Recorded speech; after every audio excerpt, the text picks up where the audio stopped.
سورة المدثر بسم اللہ الرحمن الرحیم۔ شروع اللہ کا نام لے کر جو بڑا مہربان نہایت رحم والا ہے۔ اے چادر میں لپٹنے والے، اٹھو، اب خبردار کرنے لگو اور اپنے پروردگار کی بڑائی بیان کرو، اور اپنے کپڑے پاک رکھو اور شرک کی گندگی سے تو الگ ہی رہو، اور اس نیت سے احسان نہ کرو کہ اس سے زیادہ کے خواہاں ہو، اور اپنے پروردگار کی خاطر صبر کرتے رہو۔ پھر جب سور پھونکا جائے گا تو وہ دن مشکل کا دن ہوگا، یعنی کافروں پر آسان نہ ہوگا۔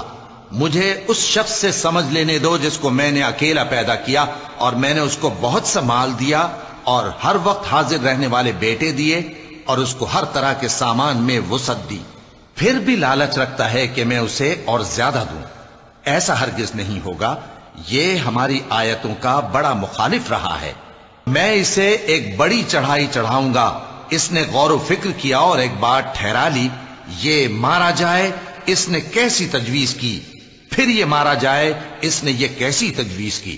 پھر اس نے نگاہ کی، پھر تیوری چڑھائی اور منہ بگاڑا، پھر پیٹ پھیر کر چلا اور تکبر کیا، پھر کہنے لگا یہ تو جادو ہے جو پہلے لوگوں سے برابر ہوتا آیا ہے۔ پھر بولا یہ اللہ کا کلام نہیں بلکہ بشر کا کلام ہے، میں ان قریب اس کو سقر میں داخل کروں گا، اور تم کیا سمجھے کہ سقر کیا ہے؟ وہ ایسی آگ ہے کہ نہ باقی رکھے گی اور نہ چھوڑے گی، اور بدن کو جھلس کر سیاہ کر دے گی۔ اس پر 19 داروغہ ہیں، اور ہم نے دوزخ کے داروغہ فرشتے ہی بنائے ہیں، اور ان کا شمار کافروں کی آزمائش کے لیے مقرر کیا ہے، اس لیے کہ اہل کتاب یقین کریں اور مومنوں کا ایمان اور زیادہ ہو، اور اہل کتاب اور مومن شک نہ لائیں، اور اس لیے کہ جن لوگوں کے دلوں میں نفاق کا روگ ہے اور جو کافر ہیں کہیں کہ اس مثال کے بیان کرنے سے اللہ کا مقصود کیا ہے۔ اسی طرح اللہ جس کو چاہتا ہے گمراہ رہنے دیتا ہے اور جس کو چاہتا ہے ہدایت دیتا ہے، اور تمہارے پروردگار کے لشکروں کو اس کے سوا کوئی نہیں جانتا، اور یہ قرآن تو بنی آدم کے لیے نصیحت ہے۔ ہاں ہاں، قسم ہے چاند کی اور رات کی جب رخصت ہونے لگے، اور صبح کی جب روشن ہو جائے، کہ وہ آگ ایک بہت بڑی آفت ہے، انسان کے لیے ڈر کی چیز، یعنی اس شخص کے لیے جو تم میں سے آگے بڑھنا چاہے یا پیچھے رہنا چاہے۔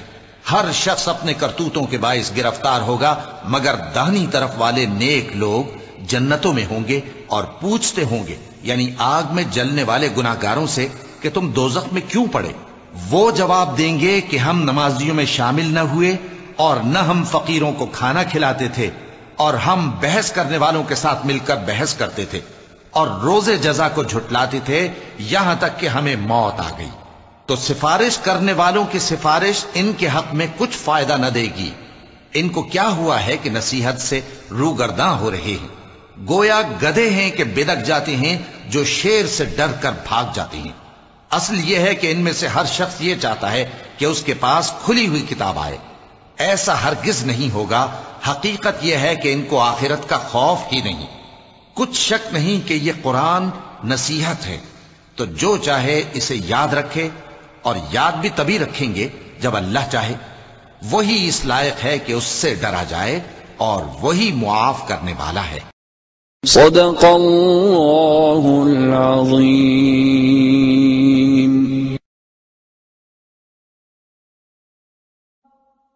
حی علی الفلاح،